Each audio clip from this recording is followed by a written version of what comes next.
When you hear the word soju, you probably picture those iconic, inexpensive green bottles shared late into the night. But there is a whole other world of this Korean spirit that dates back over 600 years. Let's dive in.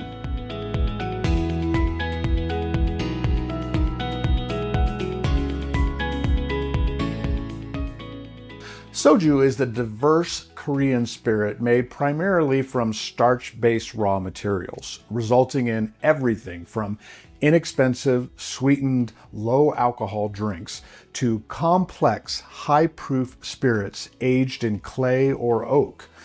Legally, the world of soju is divided into two very different subcategories: diluted soju and distilled soju. Today we are breaking down exactly how both are made.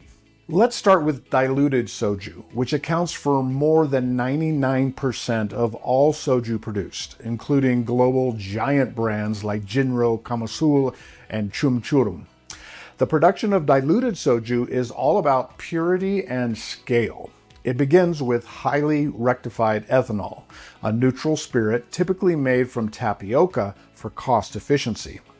Now, because this neutral spirit is basically a blank slate, the original raw material has very little impact on the final flavor. To prepare it for bottling, water is added to dilute the spirit, bringing the typical alcohol level to below 20% ABV. Then producers use activated charcoal filtration to achieve an incredibly light, smooth flavor and texture. But it doesn't stop there. Producers add specific flavorings to build the spirit's profile, including organic acids for freshness, amino acids for umami savoriness, and sweeteners like stevia, aspartame, or xylitol. The final style of a diluted soju is entirely dependent on the technical skill of the filtration process and the exact recipe of sweeteners and flavorings used.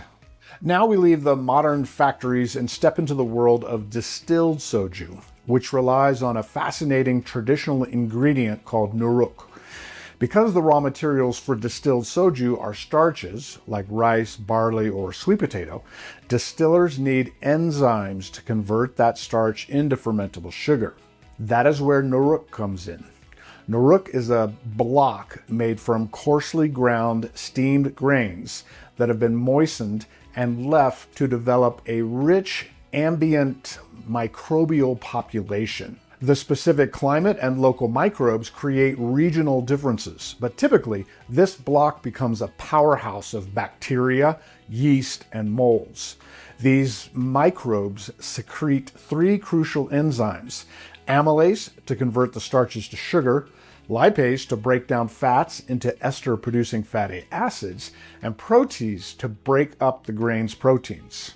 Alternatively, some modern producers might use ipguk, which is rice cultivated with a single strain of cultured mold, similar to Japanese koji.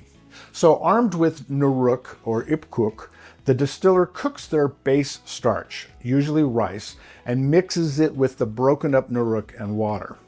This creates a semi-solid state fermentation that takes 1 to 2 weeks, yielding a liquid at around 18% ABV. Unlike its diluted cousin, distilled soju undergoes a batch process using a single distillation. This produces a spirit at about 45% ABV that retains distinct, delicate aromas and flavors directly from the raw material.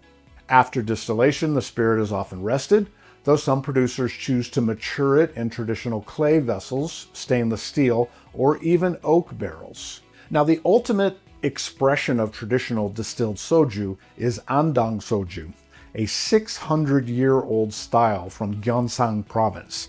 This style pairs rice with a wheat-based Nuruk for a 15-day fermentation.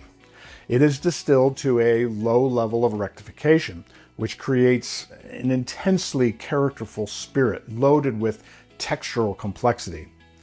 The traditional methods are so revered that 2 of its producers are actually registered as intangible cultural assets to protect their historic processes.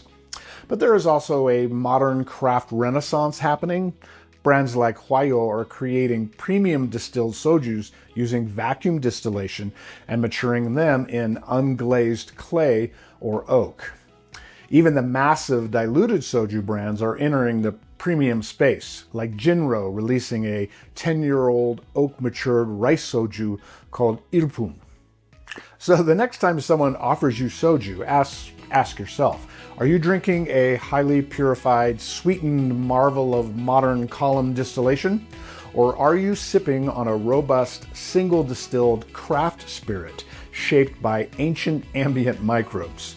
Both are soju, but they offer two completely different windows into Korea's distilling culture. Cheers. Thanks for watching.